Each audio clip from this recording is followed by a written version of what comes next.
जयपुर में आज से शुरू होगी डीजीआईजी कॉन्फ्रेंस। पीएम मोदी और अमित शाह भी करेंगे शिरकत। 3 दिवसीय डीजीआईजी कॉन्फ्रेंस का आज से होगा आगाज। श्री कृष्ण जन्मभूमि मामले में आज सुप्रीम कोर्ट में सुनवाई। इलाहाबाद हाई कोर्ट के फैसले के खिलाफ है याचिका। 18 याचिकाओं को सुप्रीम कोर्ट में स्थानांतरित करने को लेकर सुनवाई। गोरखपुर के गैंगस्टर विनोद उपाध्याय का एनकाउंटर। सुल्तानपुर में एसटीएफ ने किया ढेर। विनोद उपाध्याय पर था 1 लाख का इनाम। दर्ज थे 35 मुकदमे। ज्ञानवापी मामले में आज आएगा फैसला। वजूखाना को लेकर मुस्लिम पक्ष ने जताई थी आपत्ति। एएसआई ने भी जिला कोर्ट से मांगा था 4 हफ्ते का समय। कुलगाम के बाद अब शोपियां में एनकाउंटर। सुरक्षा बलों और आतंकियों के बीच हो रही मुठभेड़। चोटीगाम इलाके में सुरक्षा बलों ने आतंकियों को घेरा। समूचे उत्तर भारत में कड़ाके की ठंड की मार जारी। पंजाब, हरियाणा और राजस्थान के कई इलाकों में शीतलहर का अलर्ट। आप देख रहे हैं के न्यूज, खबरों का सारथी।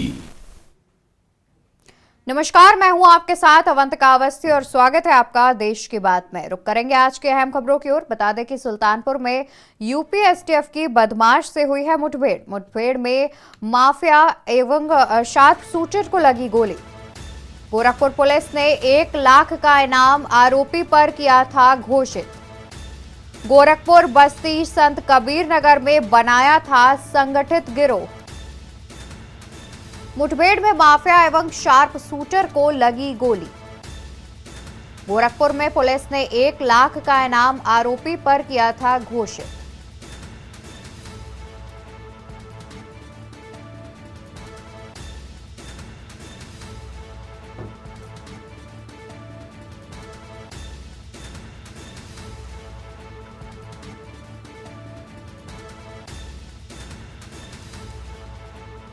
तो बता दें कि मुठभेड़ में माफिया और शार्प शूटर को गोली लगी है। यूपी एसटीएफ की बदमाश से हुई है मुठभेड़। गोरखपुर पुलिस ने 1 लाख का इनाम घोषित किया था आरोपी पर।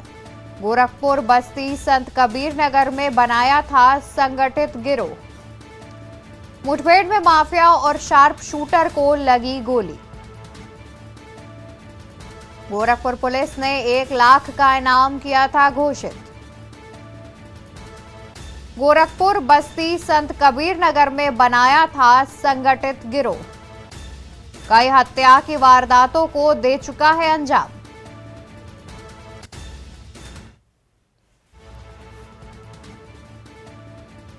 तो इसी खबर पर अतिरिक्त जानकारी के लिए संवाददाता अरविंद श्रीवास्तव हमारे साथ जुड़े हुए हैं। अरविंद, देखा जाए तो जिस तरीके से 1 लाख का जो इनामिया बदमाश है उसको गोली लगी है यूपी एसटीएफ के साथ, उसकी मुठभेड़ हुई है, उसके अलावा क्या कुछ जानकारी है? जी, मैं आपको बता दूं कि जिस तरीके से ये करीबन 35 केसों में 35 केस इसके ऊपर दर्ज थे और इसको एसटीएफ की तलाश थी। 1 लाख रुपए का इनाम इसको गोरखपुर पुलिस द्वारा इसके ऊपर घोषित किया गया था। इसने अपना गिरोह बना करके रखा था। कहीं ना खुदा न खास्ता कल एसटीएफ को ये जानकारी मिलती है कि ये सुल्तानपुर में है और सुल्तानपुर में जब कड़ी मशक्कत के बाद पुलिस की टीम के साथ ये इसको पकड़ में आता है तो उस समय मुठभेड़ में इसको गोली लगती है और गोली लगने के बाद इसको हॉस्पिटल लाया जाता है। इसने जवाबी गोली भी चलाई थी, लेकिन उसके बावजूद भी पुलिस वाले को बच गए।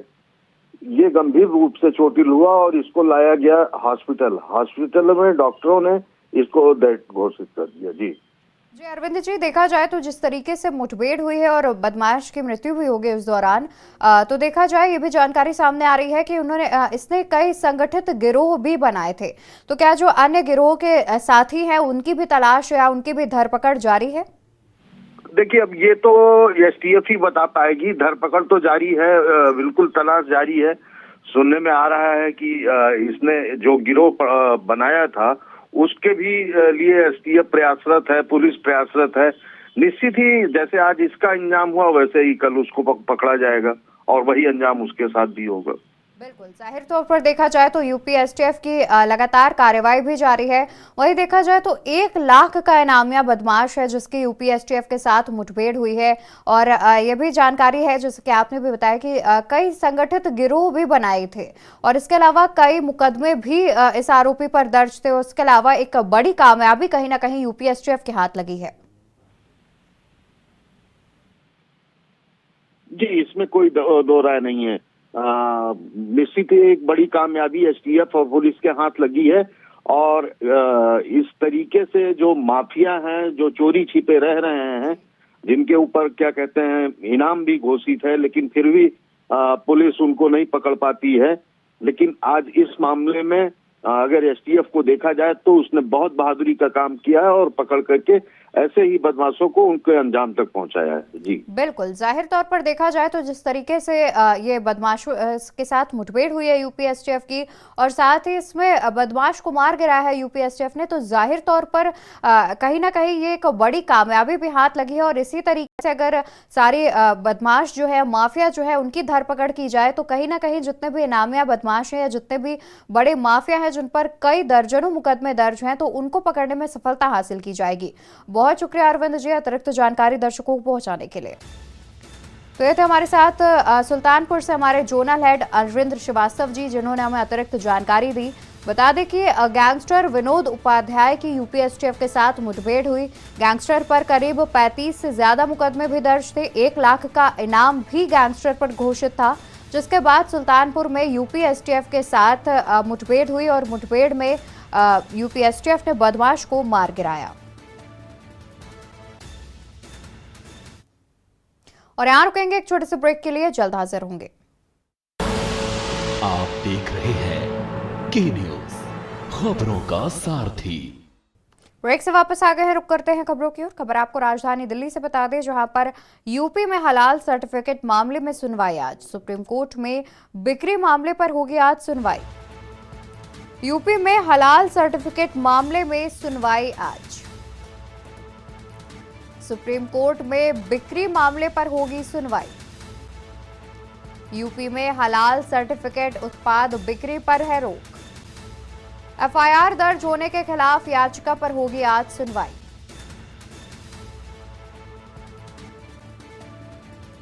तो यूपी में हलाल सर्टिफिकेट मामले में होगी आज सुनवाई।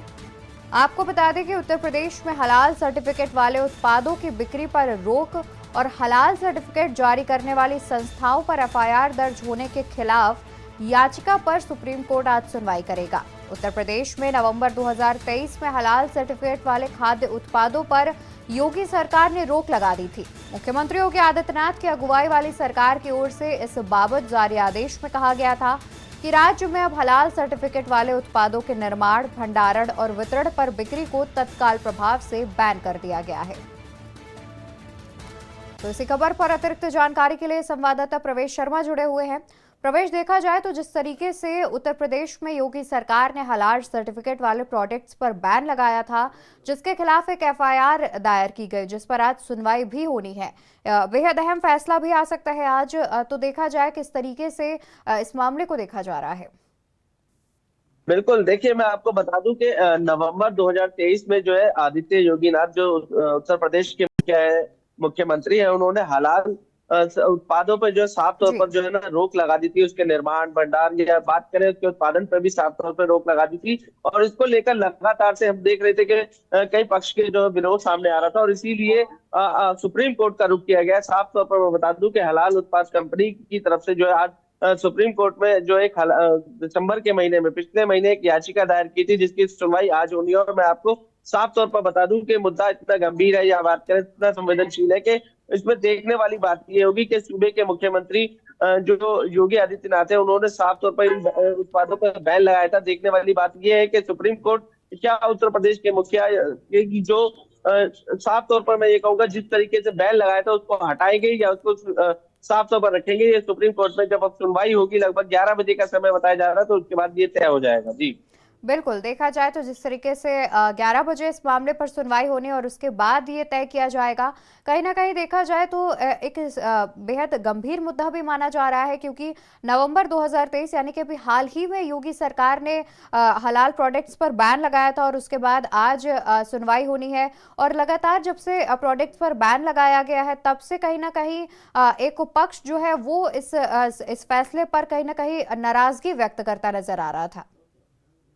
बिल्कुल, देखिए मैं आपको बता दूं, हलाल एक कंपनी है, या बात करें एक हॉलमार्क टाइप में है, जिसमें अपने उत्पाद को निर्माण करने के बाद वो उस पर अपनी एक मोहर लगा देती है और उससे जी। साबित होता है कि ये प्रोडक्ट उसका है। और इसमें बताया जा रहा है कि कई प्रकार की खामियां पाई गई थी, जिसको लेकर उत्तर प्रदेश के मुखिया ने सीधे तौर पर उस पर रोक लगा दी थी। और ये रोक की नाराजगी को देखते हुए ही सीधे तौर पर मैं कहूंगा कि रुख जो है सुप्रीम कोर्ट का किया गया है, ताकि वो अपना फिर से निर्माण, भंडार या बात करें उत्पादों को बेचने की प्रक्रिया को फिर से शुरू कर सके। लेकिन सबसे बड़ी बात है कि जब सुप्रीम कोर्ट में सुनवाई होगी तो सुप्रीम कोर्ट किन मुद्दों के तहत इन बातों को आगे देखते हैं, या बात करें किस मुद्दों को लेकर आगे चलते हैं और उसमें किस तरीके का फैसला सुनाते हैं, ये अपने आप में एक बड़ी बात होगी। जी बिल्कुल प्रवेश, जाहिर तौर पर देखने वाली बात होगी कि आखिर सुप्रीम कोर्ट किन मुद्दों को लेकर के सुनवाएंगे। वही देखा जाए प्रवेश तो ये भी जानकारी सामने आ रही थी कि कहीं ना कहीं जो आम लोग हैं जो कि हलाल प्रोडक्ट्स नहीं बेचते थे, लेकिन बावजूद उसके रोजमर्रा की चीजों पर हलाल प्रोडक्ट्स का स्टिकर या फिर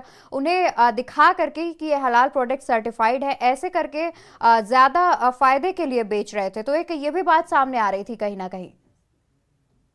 देखिए, मैंने पहले ही बताया कि कई तरीके की खामियां पाई गई थी, जिसकी जी। शिकायत सूबे के मुख्यमंत्री से की गई थी। योगी आदित्यनाथ ने उस पर एक्शन लिया था और साफ तौर पर मैं आपको बता दूं कि कई प्रोडक्ट ऐसे भी देखे गए थे जिनमें काफी हद तक मैं ये कहूंगा कि कमियां पाई गई थी, जिसको लेकर लगातार शिकायतों का दौर जारी था। उसके बाद जब नवंबर 2023 में इस प्रोडक्ट की थोड़ी सी जांच की गई थी, तो उसमें साफ तौर पर सूबे के मुख्यमंत्री योगी आदित्यनाथ ने रोक लगा दी थी। और मैं स्पष्ट रूप से कह रहा हूँ कि इन प्रोडक्ट पर जिस तरीके की खामियां पाई गई थी, उसमें कई ऐसे प्रोडक्ट भी थी जो मैं ये सीधे तौर पर आपको बता दूं, जिनका इस मोहर का भी विशेष रूप से मैं बता दूं जरूरत भी नहीं थी, लेकिन फिर भी वो मोहर उस उत्पाद पर लगी हुई थी, जिसकी वजह से ये सारी प्रक्रिया की गई थी। और अब सुप्रीम कोर्ट में इसको लेकर मामले को सुनवाई के लिए अपील की गई है। अब सुप्रीम कोर्ट इस पक्ष में देखेगा कि किस तरीके से हलाल प्रोडक्ट को छूट देनी चाहिए, रियायत देनी चाहिए या नहीं देनी चाहिए। ये अपने आप में एक बहुत बड़ा सवाल होगा। जी बिल्कुल, जाहिर तौर पर जब तक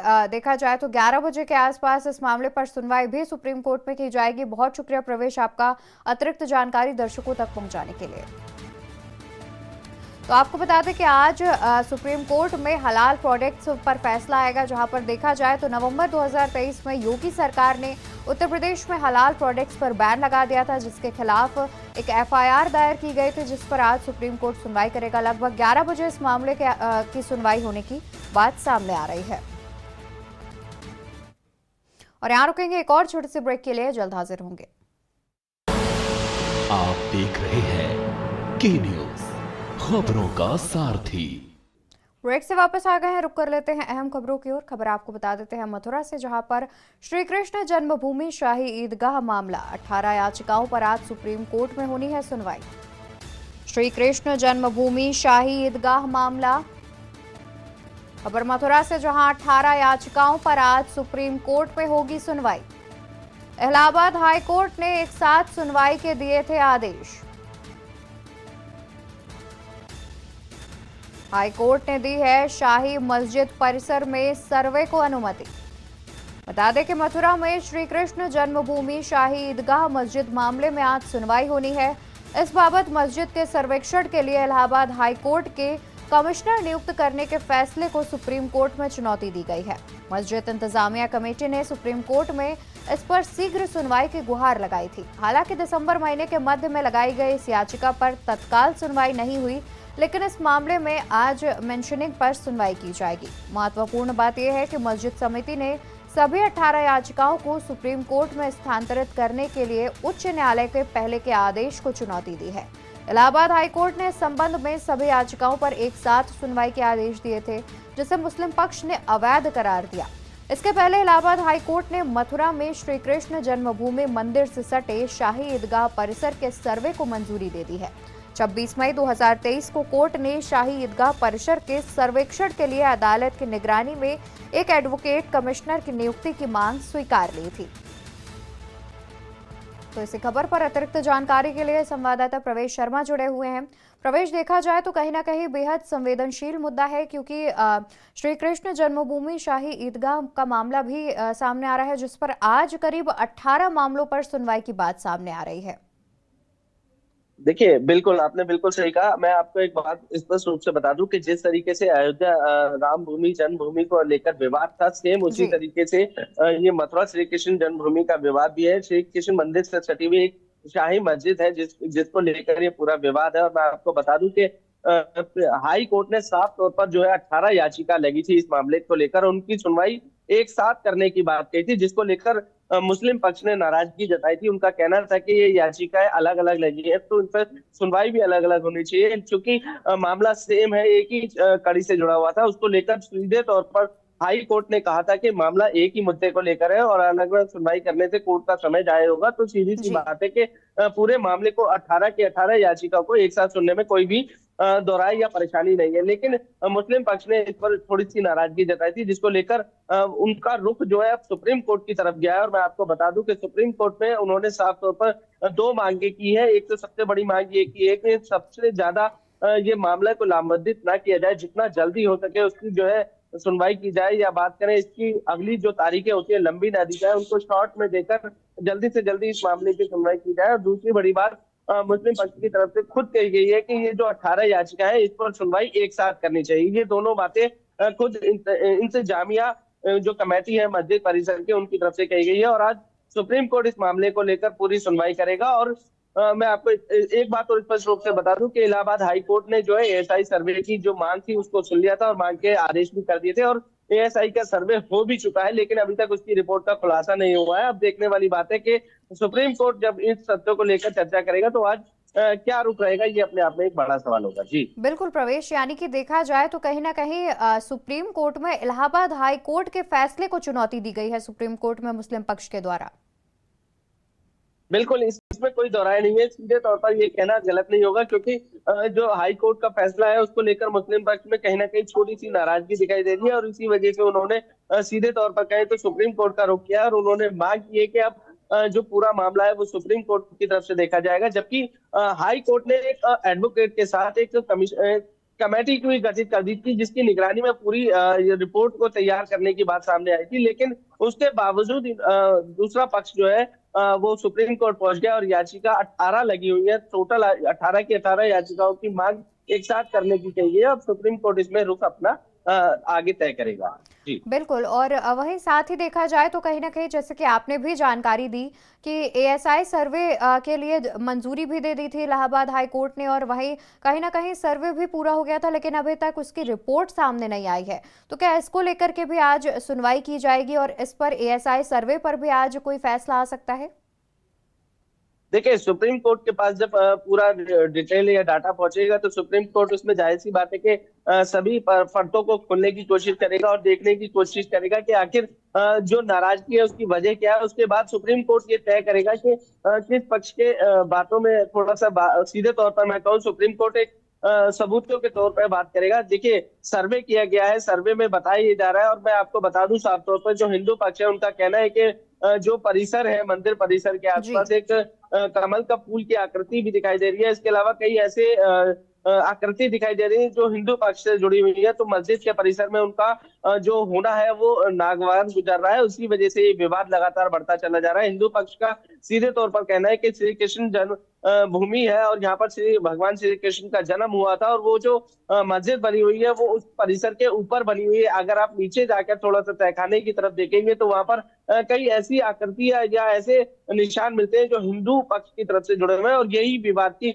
सबसे बड़ी जड़ है। अब सुप्रीम कोर्ट इसमें आगे अपना रुख तय करेगा और देखने वाली बात यह है कि आगे किस प्रकार जो है ये सारी याचिकाओं की सुनवाई करके आगे क्या फैसला आता है। बिल्कुल, जाहिर तौर पर देखा जाए तो कहीं ना कहीं दोनों पक्षों को ही आज सुप्रीम कोर्ट के फैसले का इंतजार रहेगा, और वहीं करीब 18 याचिकाओं पर सुनवाई होनी है। तो जाहिर तौर पर ये एक बेहद बड़ा मुद्दा भी माना जा रहा है। बहुत शुक्रिया प्रवेश आपका अतिरिक्त जानकारी दर्शकों तक पहुंचाने के लिए।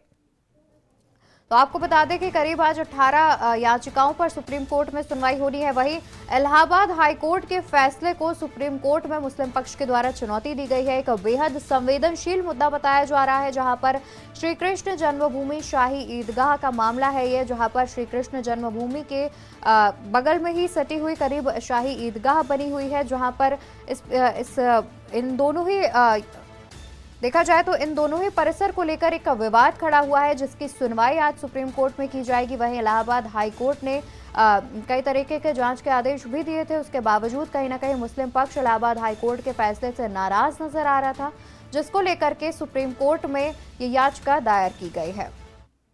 और यहाँ रुकेंगे एक छोटे से ब्रेक के लिए, जल्द हाजिर होंगे अन्य खबरों के साथ। आप देख रहे हैं की न्यूज, खबरों का सारथी। ब्रेक से वापस आ चुके हैं, रुक कर लेते हैं खबरों की ओर। खबर आपको जयपुर से बता दें, जहां पर आज से शुरू होगी डीजीआईजी कॉन्फ्रेंस। अगले 3 दिन तक हाई अलर्ट पर रहेगा जयपुर। अगले 3 दिन तक हाई अलर्ट पर रहेगा जयपुर। 3 दिन तक जयपुर में रहेंगे केंद्रीय गृह मंत्री अमित शाह। प्रधानमंत्री नरेंद्र मोदी भी डीजीआईजी कॉन्फ्रेंस में होंगे शामिल। प्रधानमंत्री और गृह मंत्री के दौरे की सभी तैयारियां पूरी कर ली गई हैं। वहीं बता दें कि शाम करीब 6 बजे जयपुर पहुंचेंगे प्रधानमंत्री नरेंद्र मोदी। कार से सीधे प्रदेश बीजेपी के दफ्तर जाएंगे प्रधानमंत्री नरेंद्र मोदी। अहम जानकारी आपको दे दें, जहां पर कार से सीधे प्रदेश बीजेपी के दफ्तर जाएंगे प्रधानमंत्री। बीजेपी मुख्यालय में बैठक के बाद आएंगे राजभवन।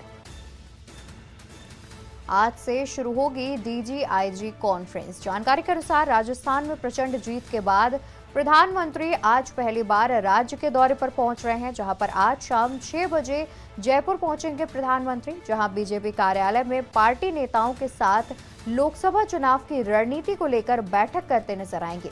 वहीं विधानसभा चुनाव में जीत के बाद पीएम मोदी पहली बार जयपुर पहुंच रहे हैं। अहम जानकारी दे दें, जहां पर आज शाम 6 बजे के करीब बता दें कि केंद्रीय गृह मंत्री अमित शाह के साथ प्रधानमंत्री नरेंद्र मोदी जयपुर पहुंचेंगे, जहां पर एक अहम बैठक करते नजर आएंगे। जयपुर आज से 3 दिन तक हाई अलर्ट पर भी रहने वाला है, जहां पर पीएम मोदी आज शाम करीब 6 बजे जयपुर पहुंचेंगे, जिसके बाद वो सीधे बीजेपी के दफ्तर जाएंगे पीएम बनने के बाद। और बता दें कि प्रधानमंत्री नरेंद्र मोदी पहली बार बीजेपी ऑफिस आ रहे हैं, जहां वह लोकसभा चुनाव को लेकर अहम बैठक करते भी नजर आएंगे। वहीं आपको बता दें कि जानकारी के अनुसार प्रधानमंत्री करीब 1.5 घंटे तक यहां पर रुकेंगे और साथ ही जयपुर में 2 दिन तक प्रधानमंत्री निवास करेंगे।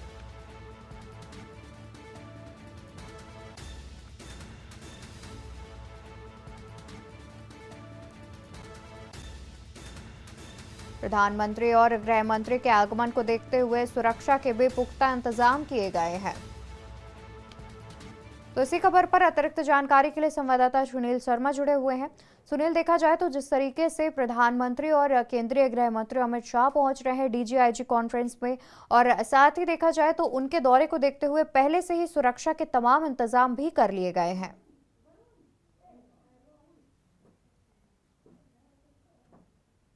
जी सुनील।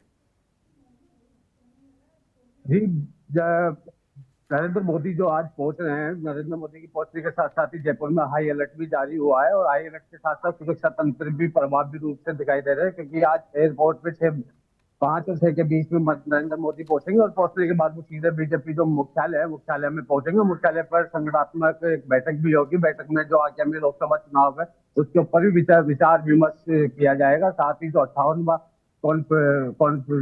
डीजीआईजी का जो कॉन्फ्रेंस सम्मेलन है उसको भी वो उसमें भी भाग लेंगे। साथ ही अमित शाह भी यहाँ पर आएंगे।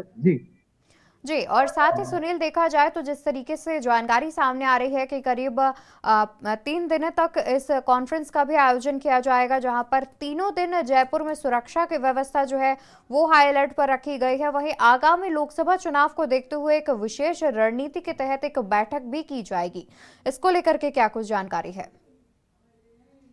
जी, जो डीजीआईजी सम्मेलन है उसके साथ साथ एक बैठक भी आयोजित की जाएगी, क्योंकि भारत में अब आगामी जो लोकसभा चुनाव है, लोकसभा चुनाव को देखते हुए जो एक संगठनात्मक बैठक होगी, संगठनात्मक बैठक में नए फैसले भी दिए जाएंगे और जो विधायक जीत के आए, जो पसंद की जीत हुई है राजस्थान में, विधायक विधानसभा उसी दिशा में बिल्कुल, जाहिर तौर पर देखा जाए तो जिस तरीके से विधानसभा चुनाव में जीत के बाद आज प्रधानमंत्री जयपुर पहुंच रहे हैं और साथ ही केंद्रीय गृह मंत्री अमित शाह भी उनके साथ शामिल रहेंगे, तो कहीं ना कहीं जयपुर में सुरक्षा व्यवस्था भी हाई अलर्ट पर रखी गई है और करीब 3 दिन तक वो वहां पर निवास करेंगे। तो जाहिर तौर पर तीनों दिन हाई अलर्ट पर रहेगी जयपुर की सिक्योरिटी। बहुत शुक्रिया सुनील आपका तमाम जानकारी दर्शकों तक पहुंचाने के लिए। तो आपको बता दें कि डीजीआईजी कॉन्फ्रेंस में शामिल होने के लिए प्रधानमंत्री नरेंद्र मोदी और केंद्रीय गृह मंत्री अमित शाह जयपुर पहुंच रहे हैं, जहां पर करीब 3 दिवसीय जयपुर में रहेंगे दोनों ही मंत्री और साथ ही प्रधानमंत्री और केंद्रीय गृह मंत्री के आगमन को देखते हुए सुरक्षा व्यवस्था भी हाई अलर्ट पर रखी गई है। लोकसभा चुनाव को देखते हुए आगामी लोकसभा चुनाव को देखते हुए एक विशेष रणनीति के तहत चर्चा की जाएगी।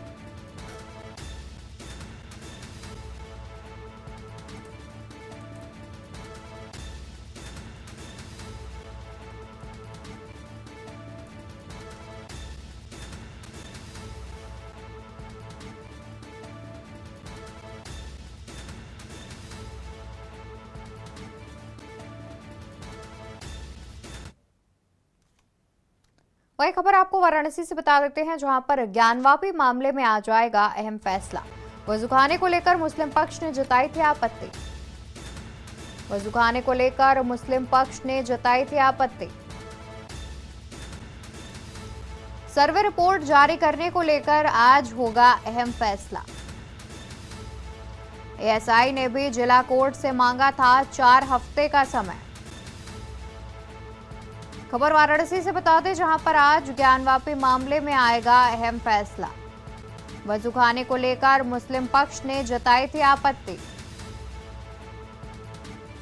सर्वे रिपोर्ट जारी करने को लेकर आज किया जाएगा अहम फैसला।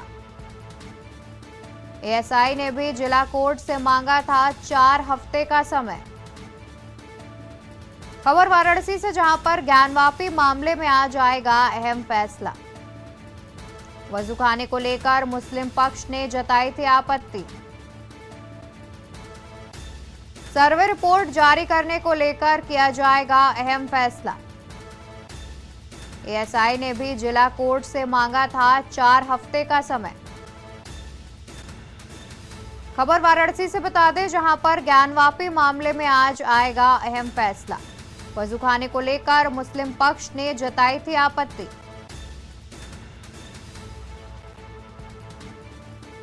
तो इसी खबर पर अतिरिक्त जानकारी के लिए संवाददाता विकी डे जुड़े हुए हैं। विकी, देखा जाए तो जिस तरीके से आज एक बेहद अहम फैसला आने की उम्मीद जताई जा रही है, जहां पर वजूखाने को लेकर आज कोर्ट में सुनवाई होनी है। बिल्कुल अवंतिका, आपको बता दें कि आज जो संपूर्ण परिषद एएसआई सर्वे हुआ है, उसको रिपोर्ट को सार्वजनिक करने को लेकर सुनवाई होनी है। ये रिपोर्ट को सार्वजनिक किया जाए कि नहीं, क्योंकि आपको बता दें बीते बुधवार को इसकी सुनवाई हुई थी और जिला जज जो है कि विश्वेश दोनों पक्षों को सुनने के बाद फैसले को सुरक्षित रखा था। और संभवतः आज जो शुक्रवार है, आज जो दोपहर 2:30 बजे जो है इसकी सुनवाई होनी है और संभवतः आज फैसला आ सकता है इसमें कि रिपोर्ट को सार्वजनिक किया जाए कि न किया जाए। क्योंकि आपको बता दें, एक तरफ जो है मुस्लिम पक्ष इस रिपोर्ट की जो कॉपी ईमेल आईडी पे मांगी है, दूसरी तरफ हिंदू पक्ष ने ईमेल की हार्ड कॉपी मांगी है। तो दोनों ही पक्ष ने ईमेल सर्वे की रिपोर्ट मांगी अपने अपने तरीके से। लेकिन वही दूसरी तरफ बात करें एएसआई के वकील की, तो उन्होंने जो है senior division fast track court और हाई कोर्ट का हवाला देते हुए 4 हफ्ते का और समय मांगा है जिला जज से कि रिपोर्ट को सार्वजनिक न किया जाए। लेकिन आपको बता दें, कल senior division fast track court में भी सुनवाई थी और वहां से जो आदेश मिला है 19 जनवरी का मिला है कि 19 जनवरी तक आप रिपोर्ट सबमिट करेंगे। तो जिसको देखकर आज जो है, लेकिन आज बहुत अहम दिन है, आज जिला अदालत में इसकी सुनवाई होनी है और संभवतः जो है सबकी निगाहें, जब एएसआई सर्वे हो चुका है ज्ञानवापी परिसर के वजूखाने को छोड़ के, तो अब जो रिपोर्ट सबमिट की भी 15 दिन लगभग हो चुके हैं, सबकी निगाहें अब बनी है। तो एएसआई सर्वे के परिणाम जानने का और उसके ज्ञानवापी सच की जानने का कि आखिर क्या कुछ इसमें से निकलता है। तो फिलहाल दोपहर 2 बजे तक हमको इंतजार करना होगा और जिला जज जो है आज ही सुनवाई करेंगे, तो संभवतः आज फैसला। बिल्कुल विकी, देखा जाए तो कहीं ना कहीं बेहद अहम मामला है, क्योंकि सर्वे रिपोर्ट को सार्वजनिक करने की मांग को लेकर के दोनों पक्ष कहीं ना कहीं इस मामले पर लड़ रहे हैं। देखा जाए तो एक तरफ एक पक्ष अपील कर रहा है कि रिपोर्ट को सार्वजनिक किया जाए, तो वहीं दूसरे पक्ष की अपील है कि इसे ना किया जाए। वहीं देखा जाए तो विकी, इसके अलावा क्या अन्य भी कोई ऐसा मामला है ज्ञानवापी से जुड़ा जिस पर आज सुनवाई की जा सकती है? जी नहीं, आज फिलहाल तो अभी जो सर्वे की सार्वजनिक करने को लेकर आज सुनवाई है, क्योंकि जो दूसरा मामला था senior division fast track court में, उस सुनवाई कल हो चुकी है, जी। जिसमें 19 जनवरी तक तारीख दिया गया है। 19 जनवरी तक सर्वे की रिपोर्ट मांगा गया है फास्ट ट्रैक कोर्ट से, जिनका हवाला जो है एसआई के वकील जिला अदालत में, एक डिस्ट्रिक्ट की अदालत में इन्होंने दिया था कि 4 हफ्ते तक अभी सार्वजनिक रिपोर्ट को न किया जाए, क्योंकि हमको अभी जो senior division fast track court और हाई कोर्ट में अभी सबमिट करना है। तो इसी को लेकर आज जो है जिला अदालत में सुनवाई है, और इसमें दोपहर 2 बजे तक हो सकता हो संभवतः आज फैसला आ सकता है, या फिर क्या कुछ निकल के आता है, इसके लिए हमको इंतजार करना होगा। बिल्कुल, जाहिर तौर पर कहीं ना कहीं हमें कोर्ट के फैसला का इंतजार करना होगा। और जाहिर तौर पर देखा जाए तो करीब 2:30 बजे इस मामले की सुनवाई की बात भी सामने आ रही है। बहुत शुक्रिया विकी आपका अतिरिक्त जानकारी दर्शकों तक पहुंचाने के लिए। तो आपको बता दें कि आज ज्ञानवापी मामले में बेहद अहम फैसला आ सकता है, जहां पर एएसआई की सर्वे रिपोर्ट को सार्वजनिक करने की मांग को लेकर के आज फैसला आ सकता है, जहां पर एएसआई की टीम ने करीब 4 हफ्ते का समय भी मांग रखा है। वहीं देखा जाए तो एक बेहद अहम फैसले की आज सुनवाई होनी है, जिसमें करीब 2:30 बजे के आसपास इस मामले पर जिला कोर्ट सुनवाई करता नजर आएगा।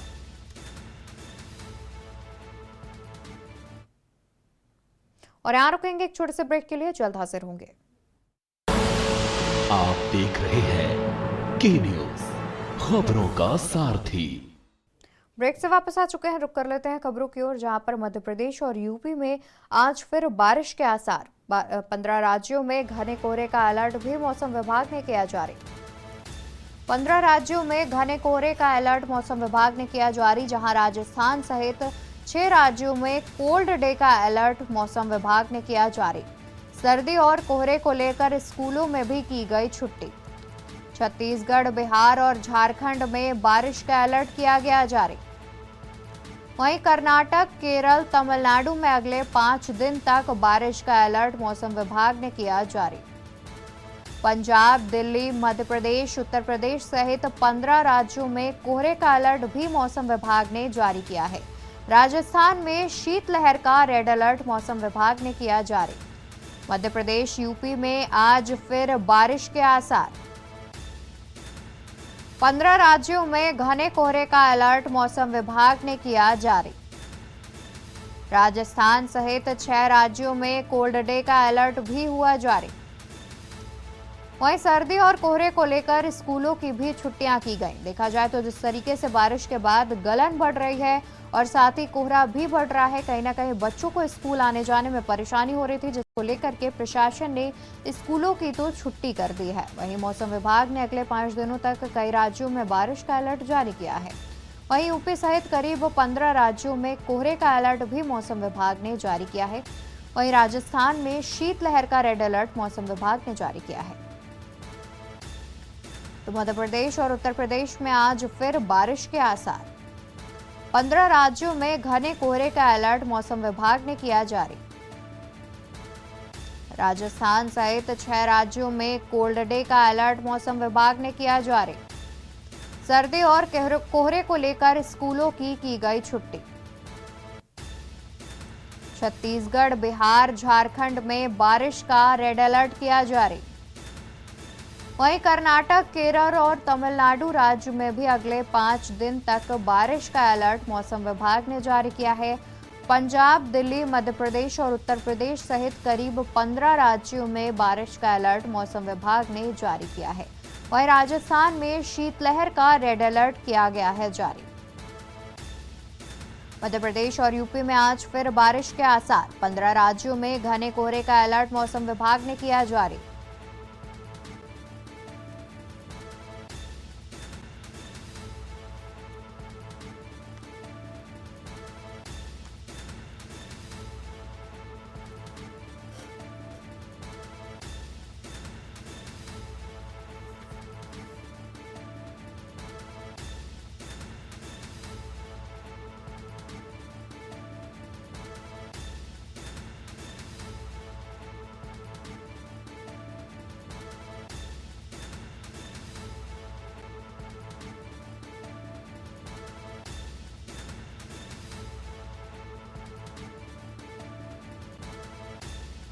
तो आपको बता दें कि करीब 15 राज्यों में मौसम विभाग ने बारिश का अलर्ट जारी किया है।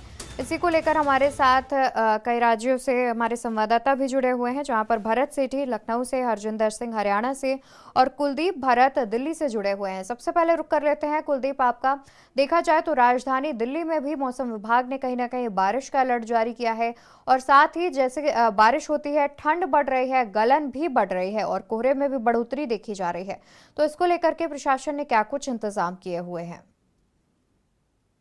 देखिए, राष्ट्रीय राजधानी दिल्ली की अगर बात करें तो पिछले कुछ दिनों से शीतलहर का प्रकोप जारी है। जहां बीते वीरवार को शीतलहर का इतनी शीतलहर थी कि लोगों ने घर से निकलना मुनासिब नहीं समझा, क्योंकि लोग घरों के अंदर ही बैठे रहे और सड़क किनारे भी लोग जिनको मजबूरी में बाहर निकलते हैं वो लोग भी अलाव दिखाते नजर आए। यही घरों के अंदर हीटर जलते रहे और मौसम विभाग के अनुसार आने वाले कुछ दिनों में भी अभी दिल्ली के अंदर शीतलहर का प्रकोप जारी रहेगा। वहीं आने वाले कुछ दिनों के अंदर उन्होंने बारिश का भी अलर्ट जारी किया है, जिसको चलते जो जितने भी अगर दिल्ली शहरी आश्रय सुधार बोर्ड है जिसने अपनी कमर कस ली है और जितने भी रैन बसेरे उसके अंदर आप गर्म पानी की व्यवस्था, जो गीजर है और वही अलाव का सहारा लेने के लिए वहां पर पहले से लक्कड़ और हीटर की व्यवस्था कर दी गई है। और इसको लेकर प्रशासन भी काफी अलर्ट है, अलर्ट जारी कर दिया है, क्योंकि तमाम जितने भी इस तरह के जो रोड पे बेसहारा लोग पड़े रहते हैं उनको किसी एक सरकारी वाहन के जरिए उनको पट्टियों से उठाकर रैन बसेरों तक पहुंचाया जा रहा है। और मौसम विभाग ने यह भी चेतावनी जारी करी है कि पिछले जो दिसंबर की बात करें कि वो 6 सालों के अंदर सबसे ज्यादा गर्म महीना रहा है और इस प्रकार जब जनवरी के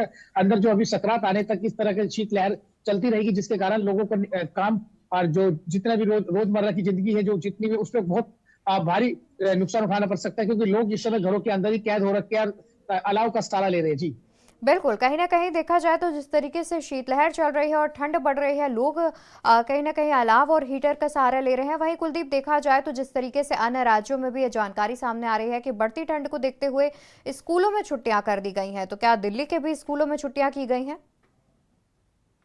देखिए, दिल्ली के अंदर भी 7 जनवरी तक के लिए स्कूल बंद कर दिए गए थे। वहीं अभी कल जो शिक्षा विभाग था उसने कल भी बैठक जारी करी थी कि दिल्ली में जिस प्रकार से शीतलहर जारी है उसको लेकर जो स्कूल शिक्षा विभाग है वो सकरात तक छुट्टियां बढ़ाने की कोशिश कर रहा है और उसमें जल्दी कोई दिशा निर्देश जारी कर दिया जाएगा या कोई सर्कुलर शाम तक जारी कर दिया जाएगा, क्योंकि कल स्कूलों की छुट्टियां खत्म हो रही है। लेकिन जिस प्रकार से दिल्ली के अंदर भी शीतलहर चल रही है, एक गलन वाली जो सर्दी है, बिल्कुल गलाने वाली इस तरह की सर्दी की शीतलहर, और सुबह कोहरे की भी जो कोहरा इतना छाया रहता है कि जो विजिबिलिटी है वो 200 से 400 मीटर की रह जाती है। ऐसे में जो छोटे बच्चे हैं उसको स्कूल जाना बेहद ही उनका मुश्किल है। इसको लेकर प्रशासन आज शाम तक कोई सर्कुलर जारी कर सकता है। जी बिल्कुल, जाहिर तौर पर देखा जाए तो कहीं ना कहीं जिस तरीके से ठंड बढ़ रही है, कहीं ना कहीं प्रशासन ये फैसला ले सकता है और स्कूलों की छुट्टियां भी आगे बढ़ा सकता है।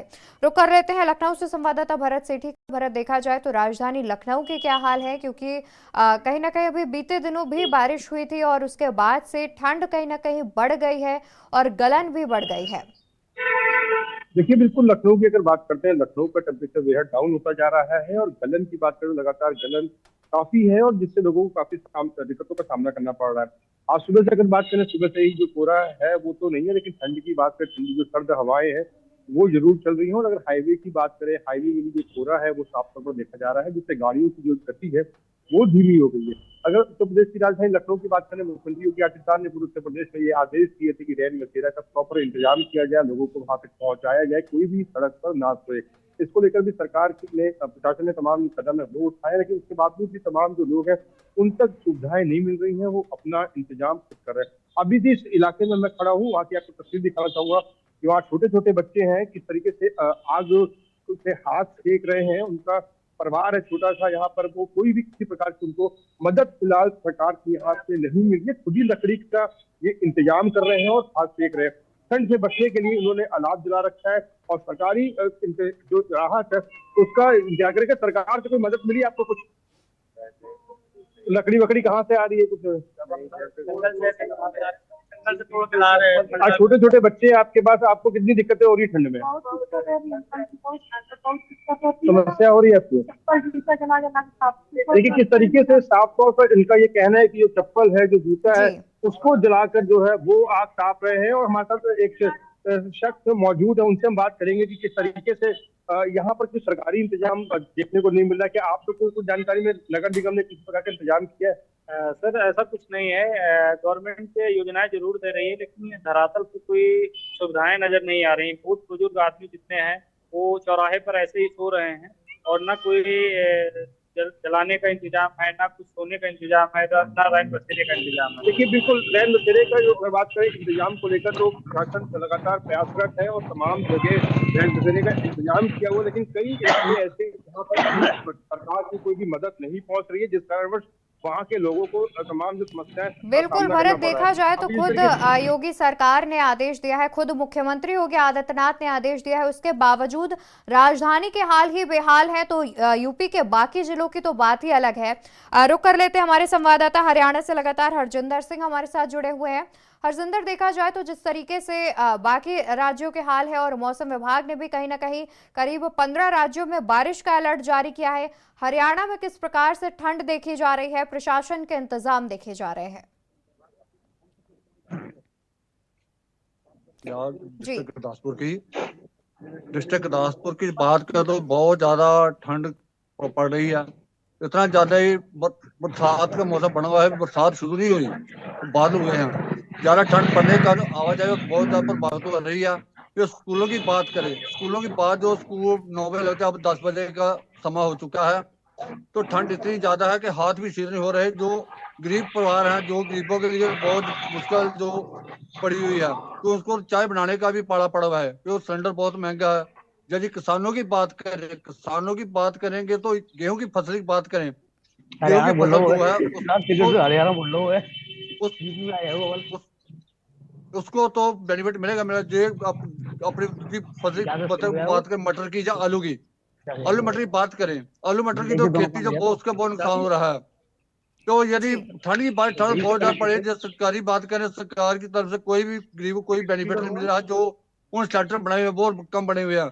या गुरदासपुर की बात करें तो 1-2 शेल्टर हो गए, तो जो गांव के जो गरीब लोग हैं, जो आम पब्लिक जो गरीब लोग होते हैं, वो कोई गुरुद्वारे का सहारा लेता है, कोई बस स्टैंड का सहारा ले रहा है, घूम फिर के काम कर रहे हैं। जी बिल्कुल, यानी कि हरजिंदर, देखा जाए तो जिस तरीके से कहीं ना कहीं प्रशासन अभी भी धरातल पर फेल होता नजर आ रहा है, क्योंकि बारिश अभी आई नहीं है। मौसम विभाग ने अभी सिर्फ अलर्ट जारी किया है और उसके बावजूद जितनी ठंड पड़ रही है, अभी तक प्रशासन ने तमाम इंतजाम नहीं किए हैं और जिससे गरीब बेसहारा लोगों को खासा परेशानी का दिक्कत का सामना करना पड़ रहा है।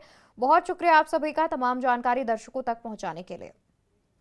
तो आपको बता दें कि मौसम विभाग ने करीब 15 राज्यों में बारिश का अलर्ट जारी किया है, वहीं राजस्थान में शीतलहर का अलर्ट भी जारी किया गया है। आगे बढ़ते हैं, खबरों में बात करते हैं राजधानी लखनऊ की, जहां पर नो योर आर्मी फेस्टिवल 2024 का उद्घाटन आज किया जाएगा। नो योर आर्मी फेस्टिवल 2024 का उद्घाटन किया जाएगा आज। मुख्यमंत्री योगी आदित्यनाथ आज करेंगे इसका उद्घाटन। नो योर आर्मी 2024 का उद्घाटन आज किया जाएगा। सुबह 11 बजे से सूर्या खेल परिसर में कार्यक्रम का आयोजन किया जाएगा।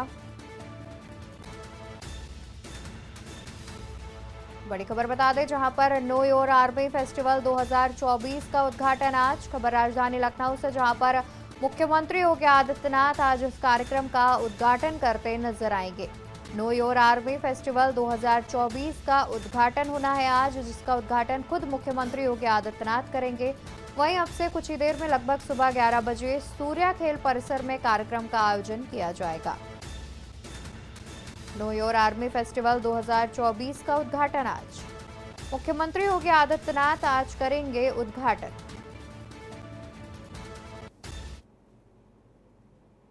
खबरों में मेरे साथ फिलहाल के लिए बस इतना ही। ऐसे ही तमाम जानकारी के लिए आप देखते रहिए के न्यूज इंडिया। नमस्कार। आप देख रहे हैं के न्यूज, खबरों का सारथी।